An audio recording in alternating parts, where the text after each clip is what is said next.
Many creatives and self-employed artists will be asking themselves if they can survive the pandemic. Will there be enough money to survive and live on in the next 6 months? As an author and illustrator, this has definitely crossed my mind. I find myself asking, will people even need books? And how will publishers and bookshops weather this? If my business looks shaky, what else can I do? My name is Jules and I bring you videos on drawing, planning and publishing, specifically children's books, every week. If that sounds like your cup of tea, then follow these instructions. I would love to have you as one of the gang. I think it's fair to say that there have been some winners and losers as far as business has been concerned.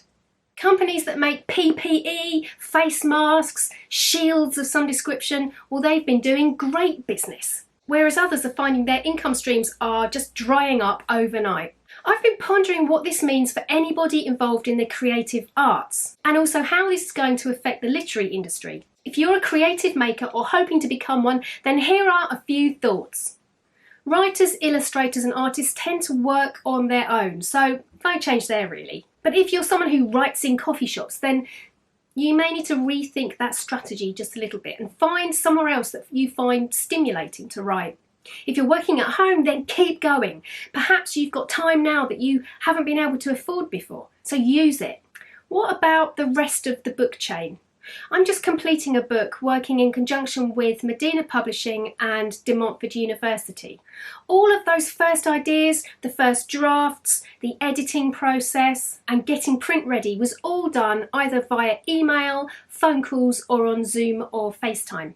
I hardly had to even leave my studio.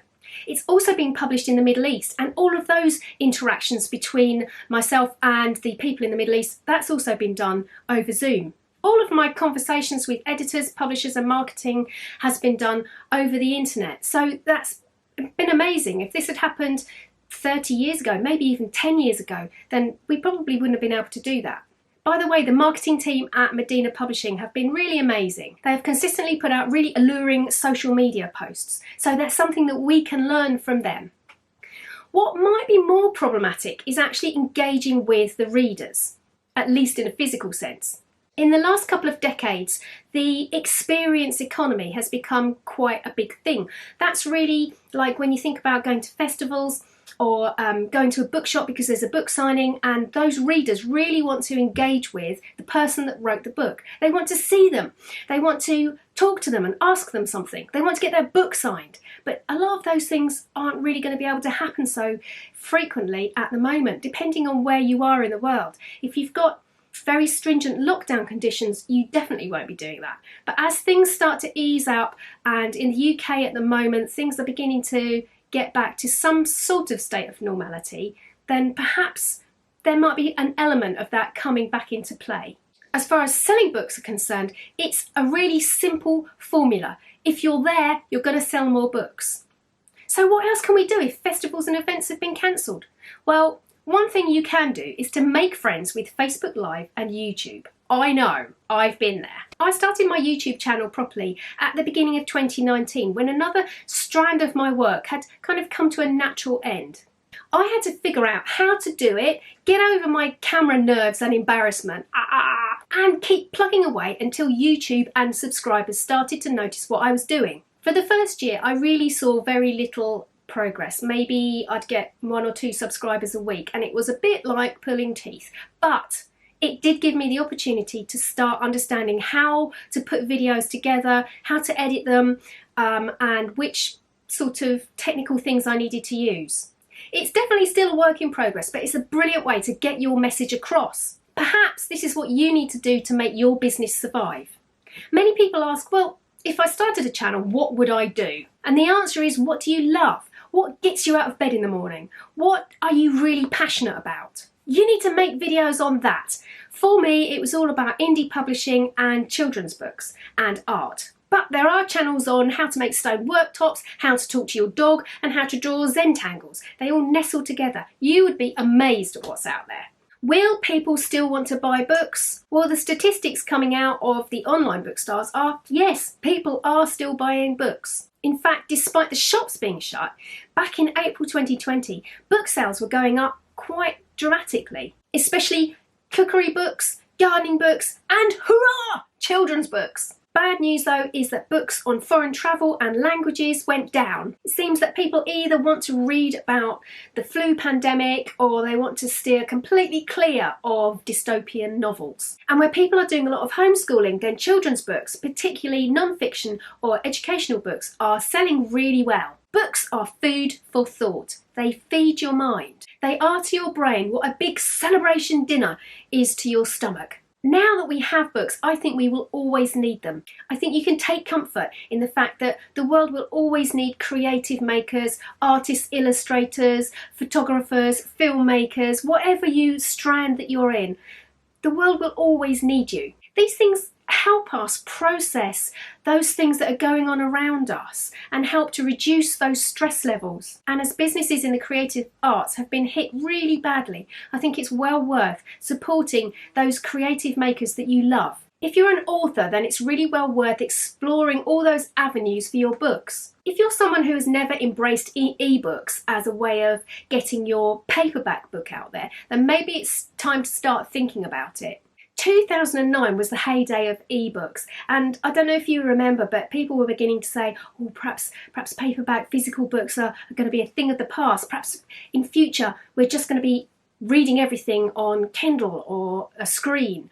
But that hasn't happened. Since 2013, the sale of physical books has definitely gone up. And I'm really glad to say that children's books are one of those streams that has definitely seen an increase. If you're working in the UK, then make sure that you register with Nielsen, Barnes & Noble, Amazon, any of those platforms where you can put your books out there. Oh, and don't forget to make friends with your local bookstores, because when they reopen, they are really going to need you. Is there a way that you could earn passive income? That means putting together something that will earn you money over time without you having to put loads of energy into it constantly. It might be a short ebook or a tutorial, a course, or maybe even something like a digital download on a site like Etsy. Or perhaps you could think about running ads on your website or join an affiliate program. That's where you recommend products or services that you have used. Every time somebody purchases something from the link that you have supplied, then you get a small fee. It's only tiny amounts, but it adds up over time. Just a thought, but if you're writing a story, then you might need to consider putting it in a post-COVID world where all of those kind of new behaviours that we've suddenly become very familiar with are in your story. For example, not shaking hands or having to queue outside a store. Yes, it's that phrase we all love to hate, the new normal. Will your business survive? Well, it all depends on how much you put into it. How much are you willing to evolve? Are you willing to take some chances? But you and I, are very creative and inventive people, us makers of stuff. Here are 8 creative ideas for marketing your wares and surviving the pandemic. 1. Photos. Using things around you in a sort of quirky and creative way to promote your wares. Contests and giveaways to get people onto your email list. And then once you have an email list, make sure you use it. Send your content out to your email list and use it on social media too. Get your graphics up to scratch. People love visual content. It's much easier to digest. If you don't have a program like Photoshop at home to do it, then you can use something free like Canva. Make sure your website is easy to navigate and ready for mobile use. The majority of online shoppers will use their mobile, so make sure your website is mobile friendly. Get some reviews for your books or social proof and use those testimonials to encourage people to look and buy your products. Pin everything you do to Pinterest. Urban marketing, that's old school kind of posters, flyers, and even some guerrilla marketing, like for example, using some chalk on pavements to promote what you're doing. I really hope this has given you some ideas and encouragement. We're all in new territory here, so we need to be thinking inventively and support one another. It's the creative thinkers whose businesses are more likely to survive this. So pop on your thinking cap and your special inventive creative specs. Important links are listed below, so make sure you check out the description box. Next week, I will be looking at how to draw with a dip pen. So if it's something you've always wanted to try, then make sure you find that video next week. In the meantime, I'm going to be working on my Make a Picture Book series. I'll see you next time. Nanu nanu!